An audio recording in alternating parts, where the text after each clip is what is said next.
Дорогие друзья, приветствую вас на канале Food Court.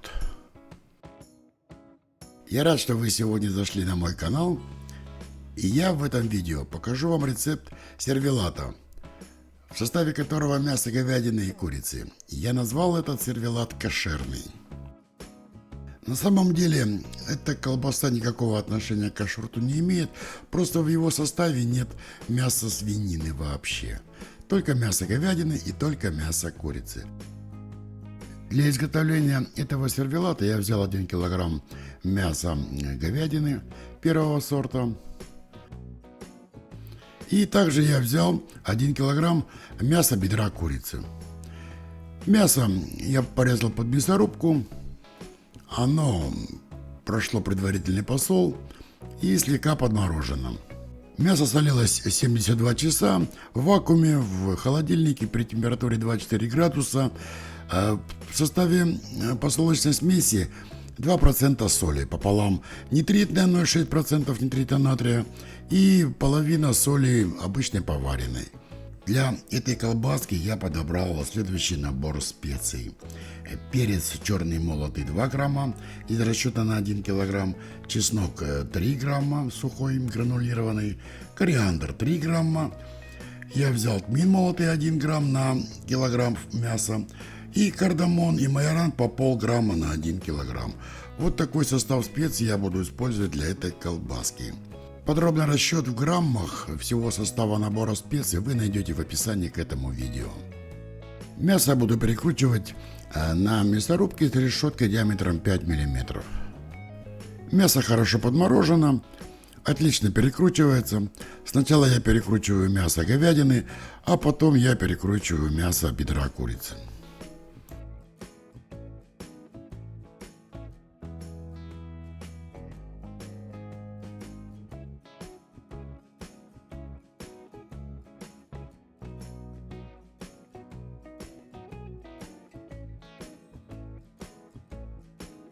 На всех этапах переработки мяса критически важно контролировать температуру.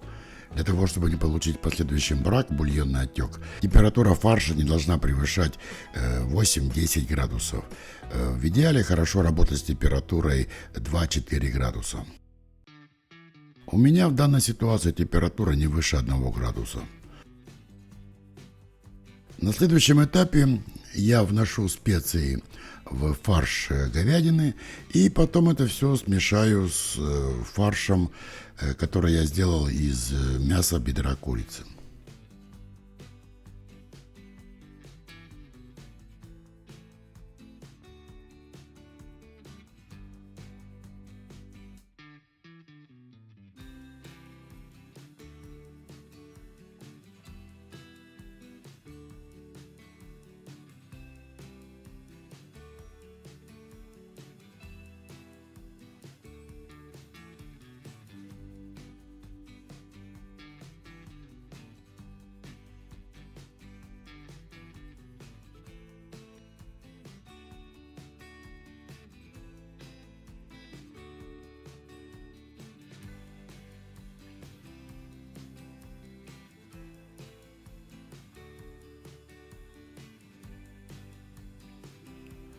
После внесения специй я перемешиваю оба фарша для того, чтобы специи равномерно распределились.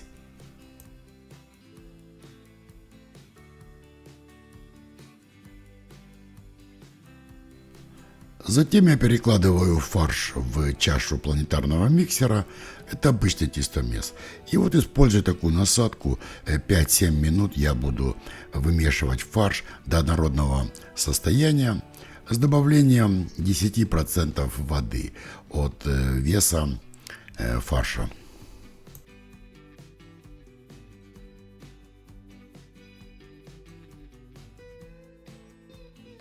Воду я добавляю подмороженную, такую ледяную, для того, чтобы в процессе вымешивания температура фарша не поднималась. И начинаю вымешивать на средних оборотах.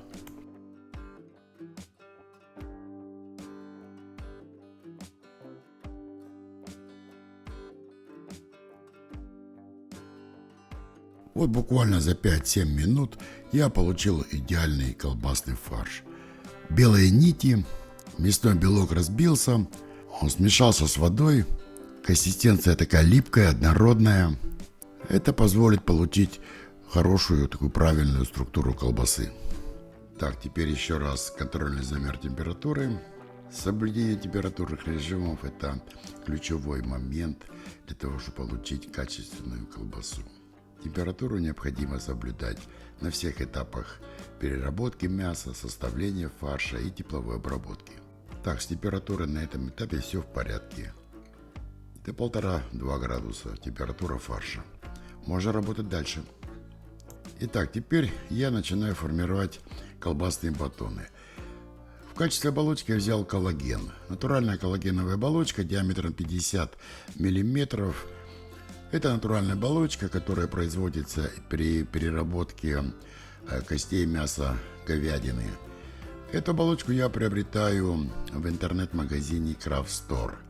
На правах рекламы я могу рекомендовать вам этот магазин, где вы найдете огромный выбор колбасных оболочек и всего, что необходимо для крафтового производства домашних колбасных и мясных изделий.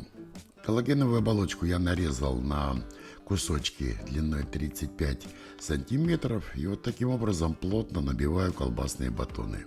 Перед применением коллагеновую оболочку я замочил в теплой воде буквально на 15 минут. Она прекрасно держит, поэтому вот таким образом, перевязывая с двух сторон, я буду формировать колбасные батоны.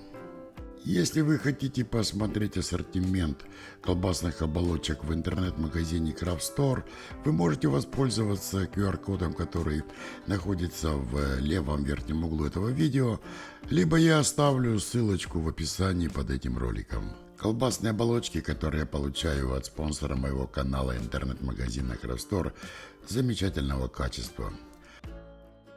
Для набивки колбасных оболочек я использую вертикальный шприц колбасный. Объем чаши у меня 5 литров.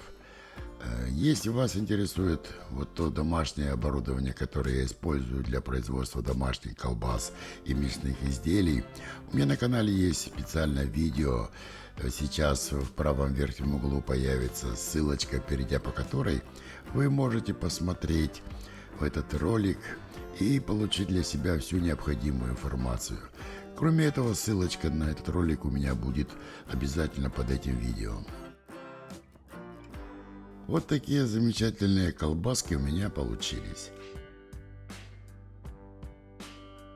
Всего у меня получилось 5 колбасных батонов. Вес примерно где-то 650, наверное, 700 грамм. Там, где остался воздух при набивке фарша, я обычной зубочисткой делаю проколы для того, чтобы при усадке фарш максимально уплотнился. Коллагеновую оболочку можно прокалывать. При тепловой обработке, в принципе, это не повлияет никаким образом. Ну и теперь я вывешу колбаску при комнатной температуре на 3 часа для усадки и отепления.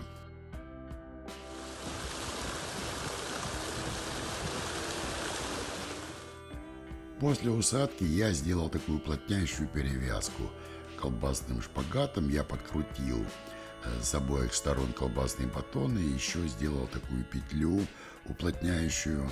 И вот таким образом я сейчас подготовил колбасу для тепловой обработки. Тепловую обработку я провожу в духовке. 3 этапа. Первый этап – это обсушка. Температура в духовке где-то 55-60 градусов и до температуры внутри батона колбасы 40 градусов. Второй этап – это этап обжарки. Температура в духовке 90 градусов и довожу до температуры внутри батона 60-63 градуса. И последний этап, третий этап тепловой обработки в духовке – это варка с паром. Противень я заливаю кипяток, температура в духовке 80 градусов и довожу до состояния готовности при варке с паром 68-70 градусов.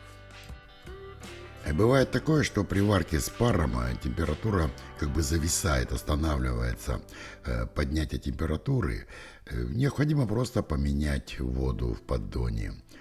Просто заливаете кипяток, самую горячую воду, какую возможно, в противень духовки, и температура у вас дойдет до готовности.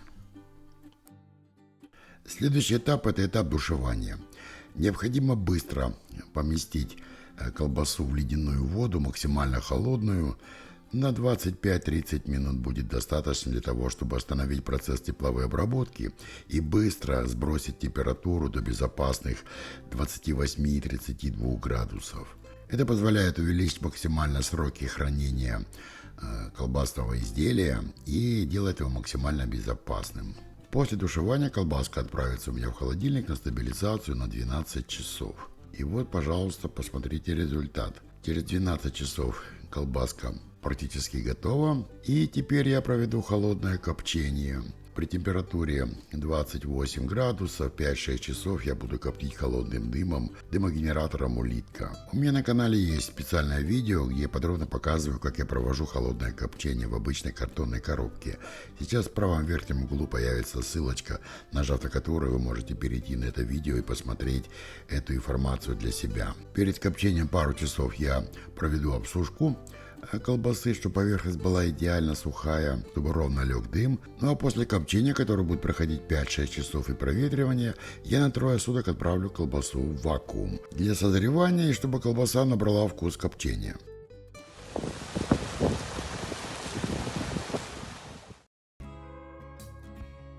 И снова здравствуйте, дорогие друзья. Итак, прошло еще 3 суток, и вот моя колбаска кошерная готова. 3 суток после копчения она провела в вакууме, в холодильнике.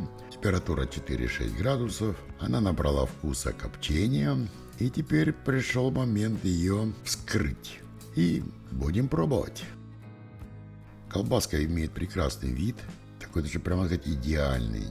Она прекрасно пахнет. Легкий запах копчения присутствует.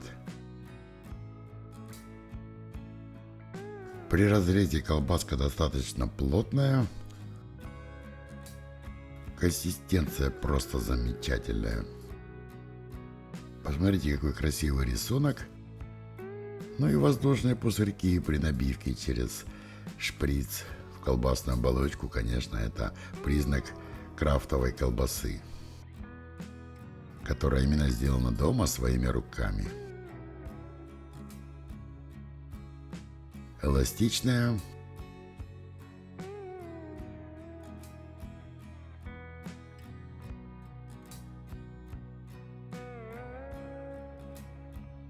Оболочка коллагеновая замечательно снимается. Да, результат меня порадовал. Говядина и курица. Отсутствие в колбасе свинины, как оказалось, не делает ее менее вкусной. Даже наоборот. В принципе, кошерная колбаса готова, но это еще не все.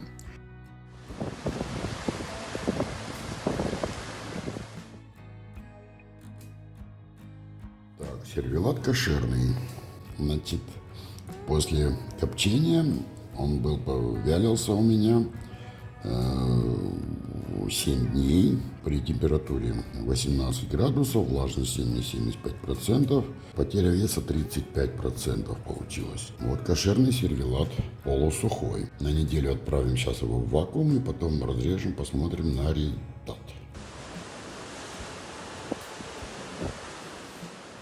Так, это у нас сервелат кошерный. 7 дней после тепловой обработки подсох. Потеря веса 30%. Вот. Провел неделю, провел в вакууме. Сейчас мы его посмотрим. Вот такая колбаска. Итак, проведем вскрытие. В разрезе колбаска такая плотная, упругая. Вот так выглядит мой полусухой сервелат кошерный. Вот эти вот остатки воздуха в структуре фарша. Это ничего более.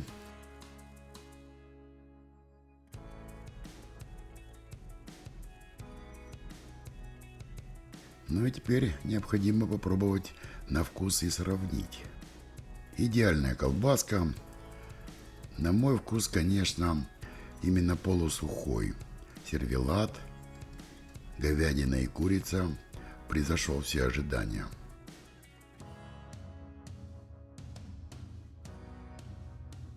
Лучше раскрылись специи, консистенция колбасы более такая стала упругая, приятная. Смотрите, какой прекрасный рисунок получился. Закал практически отсутствует. После вяления и потери там 35-30%, неделя в вакууме, и влага перераспределилась. Коллагеновая оболочка снимается прекрасно. Ну вот, в принципе, и все, дорогие друзья. Вот такой прекрасный деликатес вы можете получить у себя на кухне, приготовив сервелат кошерный по этому рецепту своими руками. Если вам понравился этот рецепт, если вам понравилось это видео, не забудьте поставить лайк. Подписывайтесь на канал Food Court, оставайтесь на канале, жмите на колокольчик, получайте первыми уведомления о новых рецептах. До новых встреч, дорогие друзья!